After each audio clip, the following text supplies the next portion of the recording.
Alright, I'm going to show how to do like 3D lettering that looks like it's like coming up out of the paper. And we're going to use 1 point perspective for that. So with 1 point perspective, you have one vanishing point. So I'm going to draw a horizon line. I'm going to put the horizon line pretty low down on my paper. And I'm going to put the vanishing point right in the middle. So all of the other lines are going to come out from here. And I'm going to put the lettering up above the horizon like it's flying up into the air. And I'm going to draw some guidelines for myself because lettering is hard, and if you do guidelines, it helps. And I'm also going to put a line in the middle for like where the lowercase letters are. So I got my guidelines, and I'm drawing them very lightly. I'm drawing them a little darker actually than I normally would because of the video. And I'm just kind of blocking off where each letter is going to go. This is a really helpful thing to do if you're doing any kind of lettering, because it just kind of makes everything fit better. And you can adjust it before you like run out of room by mistake. And then I'm going to do a word that's got some letters that have diagonal lines, curved lines, and straight lines, so you can get everything. Right now I'm just writing the letters. I'm not doing block lettering yet. I'm going to write yeet because it'll look cool in 3D. It'll look funny.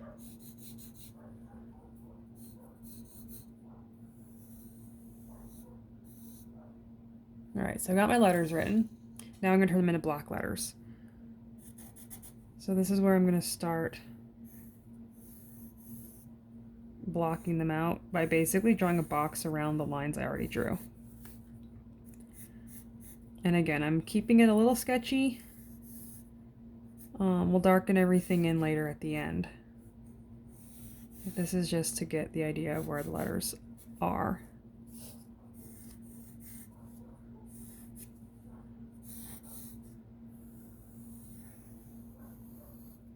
Oh, you know what I went and did? I went and darkened my letter wrong. Yeah, we'll work with that. I'll erase that later. Probably should have grabbed an eraser before I started making this video, but whatever. It'll be fine. So these curved letters are going to be interesting when we do 3D effect. They do work, they're just a little bit different from the straight letters. Now this time I'm going to actually be careful on this E, so I won't have to erase as much, and I'm going to darken like a block letter where I do give myself room. I'm going to not forget that the E is supposed to be on the outside of the original letter that I wrote. I'm going to go back a little and make this part skinnier. There we go. And now for the T. This is definitely easier for letters that involve straight lines. I'm going pretty fast, so it's not going to look 1000% perfect, but when I go over it for my final one, I am going to use a ruler. This is just to figure out where the lines are.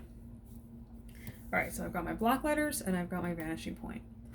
And I've got a piece of paper folded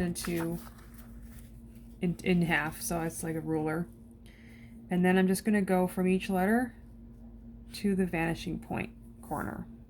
Or to other way around, yeah, from the letter to the vanishing point. I'm going to rotate my paper up to the next corner and the next corner. So wherever it touches the letter, I'm going to stop my paper and I'm going to draw a line. Those ones don't matter because any lines are going to be covered by that T. So I'm going to keep going. I am going to do this one. And so on. I'm just going to go to all my corners.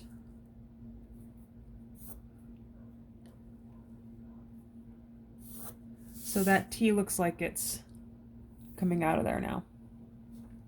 I'm going to do the same thing with the E. Now these are curved, so I don't have corners exactly. But I do have what's called a tangent. A tangent is where a line just touches a curve. So I'm going to lay it right where it touches, draw my line, and so on. I'm going to keep going. This little corner here gets a line. Oops, this one gets a line. I don't have to do anything else to the E until I come to this other tangent on this side. That gets a line.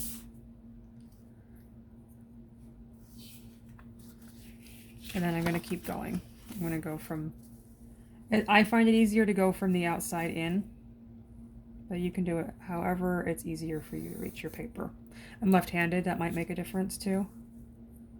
But again, I'm going to the corner, vanishing point. Those corners don't really matter, they're going to be covered. This one definitely matters. This one's going to be covered. You can test if it's going to be covered or not by does it go to the inside of the letter or the outside. It goes inside that Y, so I don't need to draw that line. This one I do need to draw because it's from an outside corner. And then same thing with this second E. I'm going to go to this tangent.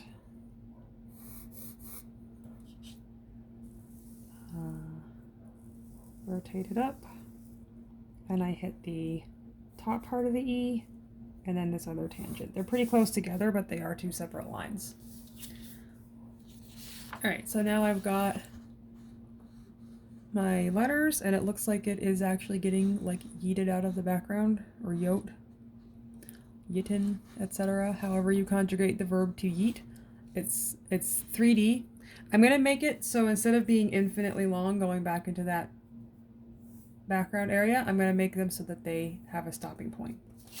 So to make all the letters the right thickness, I'm going to say maybe they're about this big. That's how thick I want them to be. And I'm going to draw another line. And now this line is where I'm going to start, to keep it clear what I'm doing, I'm going to go with a marker and I'm going to start darkening lines. So this line here is horizontal. So this line is going to be horizontal. The lines that connect them are lines that I want to keep.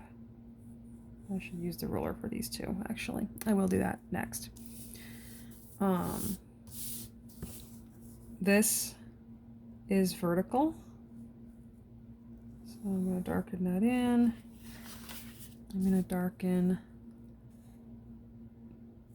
all of these lines as I go, just to clarify which part of the design I'm working on. Next part of this is this part. So this line here is vertical. So its line to the back is vertical as well. So this T has this thickness right here. I want to make sure I don't hit the E. I'm going to trace that curve.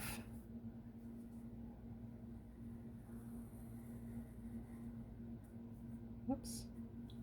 And then this curve of the E, I'm going to mirror this part of the curve. Again, my second guideline that I just drew, I'm going to start giving that the same curve of that E, mirroring it up. And then these lines that go to the vanishing point, I'm going to keep them nice and straight.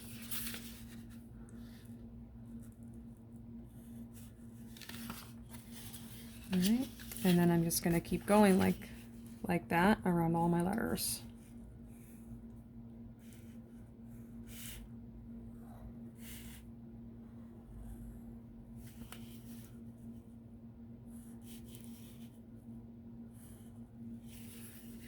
Now here I have a conundrum.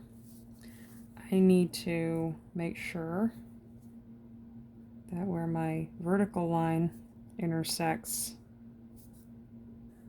the back of this area, that I don't mess it up. So I brought my vertical line up to here and it intersects this perspective line. So I'm going to bring that down. There needs to be a horizontal line here. A perspective line, a perspective line. Bring that up a little more. And I'm going to keep going. So you really just have to be kind of logical about what is the front and what is the back.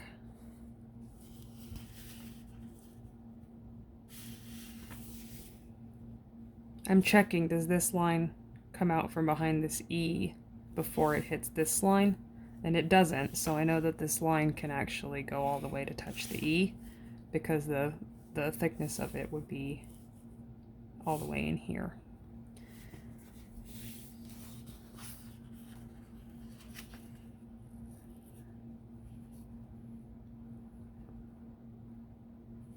So same thing, this curve of the E,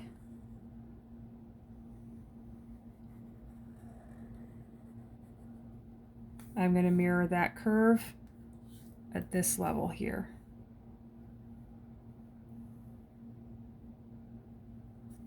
And then I'm going to join it.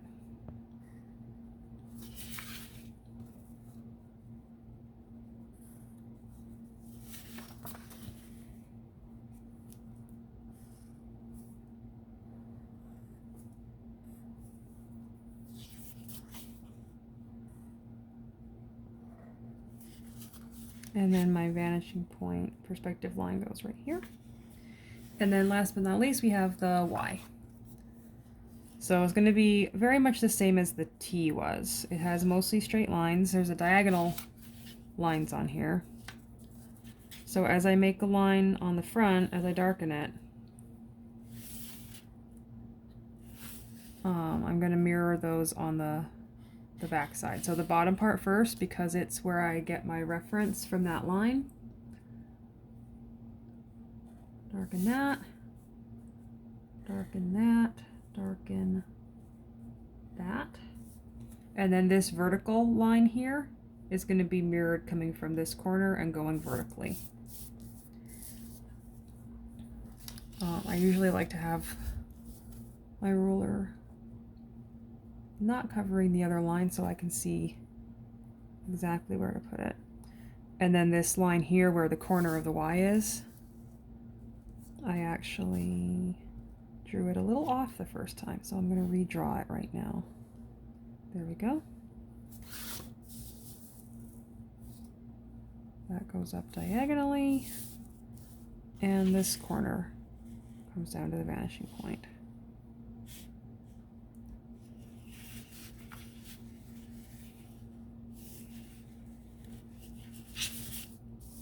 Now the nice thing that we figured out of this Y is that it doesn't actually need to have anything over here sticking out to make it look 3D. That's all hidden. So we don't have to actually do any work right there. It's just a matter of darkening up the Y.